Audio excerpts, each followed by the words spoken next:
Alex, are there any other misconceptions when it comes to CRM systems? Oh yeah, Tracy. I mean, there are plenty of them, but there are two that I'll highlight. Okay, one is that you could just pick a CRM and it's going to work for you. Like that, all CRMs are the same in a sense, but that's not really the case either. There are a lot of CRMs. So at Nine Stone, we've been working with CRMs for the last 20 years, starting with Oracle and then on to HubSpot and Salesforce, Microsoft Dynamics, Sugar, Keep, Active Campaign. I mean, all kinds of stuff that we've tried. Pipedrive, different NetSuite, right? Different CRM solutions can be very different, right? There are enterprise level solutions that have certain bells and whistles, and there's lots of other things. You really need to pick the right CRM to match your requirements.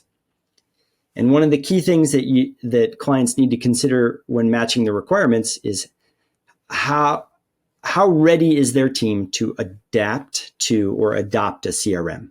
Essentially use it, right? We come into a lot of situations where someone might have Salesforce and they didn't use it. So they switched to HubSpot and they're still not using it, right?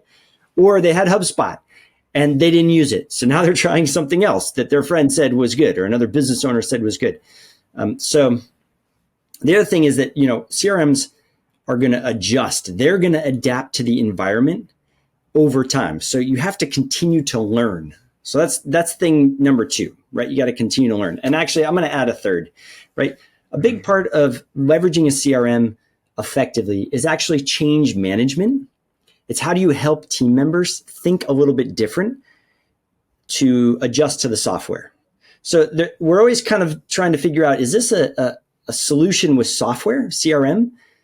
Or is the solution to the challenge we're trying to overcome a human behavior, solution, right? All with the goal of accelerating revenue growth. So there are a lot of misconceptions, but what we do is we walk clients directly through what type of CRM is best for them. If they have a CRM, how to leverage that more effectively, right? How to educate their team to use those tools, both on the marketing and sales side, and how to integrate tools like enterprise paid advertising tools that PPC Profit Pros brings to the table, right? So that you can actually see like explosive growth. So that's what we're shooting for. And quick question, Alex, for you. You often hear the two, what I would say 800-pound gorillas in the CRM space, Salesforce, HubSpot. It comes up a lot, at least for me. Can you kind of explain which, the kind of compare and contrast these two against each other, pros, cons, who they're best for, that sort of thing? well, yes, but I think I need to be ready for that one because there are a lot of differences. But one significant difference, let's say, is HIPAA compliance, right? So many of our clients that require HIPAA compliance will choose Salesforce over HubSpot because HubSpot doesn't say that they're HIPAA compliant. Now they're working on that, right? Let's talk about like e-commerce, right? A lot more kind of like robust opportunities, tools, et cetera, on the Salesforce side related to enterprise e-commerce. But HubSpot is working really hard on their e-commerce side of things, right? HubSpot tends to be easier to use. These are a few examples. Like a lot of feedback, this is just, people sharing their experience is that, hey, it's a lot easier and intuitive for a lot of folks to use HubSpot, right? But one of the other things is like what software runs your, like if you're a manufacturing company, right? What kind of solution are you using to manage your manufacturing, right? If you have an ERP solution, what are you using, right? What's tied into your accounting? And HubSpot ties into some a little bit better than Salesforce, for example, or easier. So, I mean, there are a lot of variables, and it really, we start at looking at the tech stacks that exist and which CRM is going to connect to that. We look at the team. What's the team like? How much experience do they have with CRM? So which CRM they're most likely to adopt? How much time and money does the company have? What are their end goals, right? And how quickly do they want to hit them? I mean, are we talking about a national sales force or a local sales force? Or are we talking about an international sales force that has to deal with many different laws and restrictions and things, around the world, right? So there's a lot of variables there. And so that's not even the best answer, Aaron, to your question.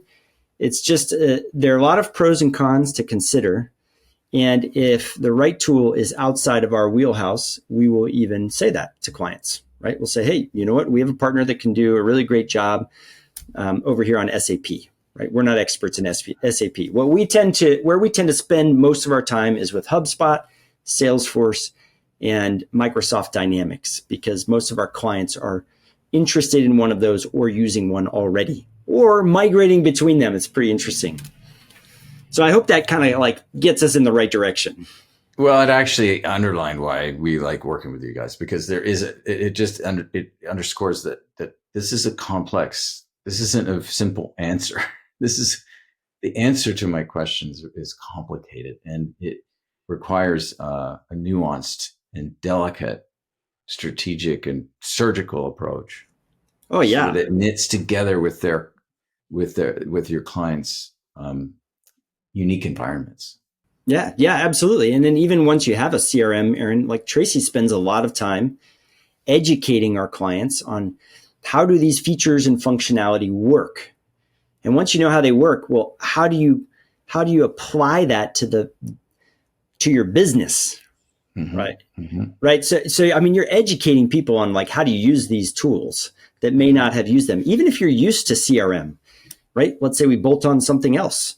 Integrate with something else that somebody's not used to, which happens all the time. Like people move between organizations and they bring some experience and have to learn new things. Mm-hmm. And so we spend a lot of time, not only on the tech side, but just educating people about how to solve business problems with technology, which is really a lot of fun.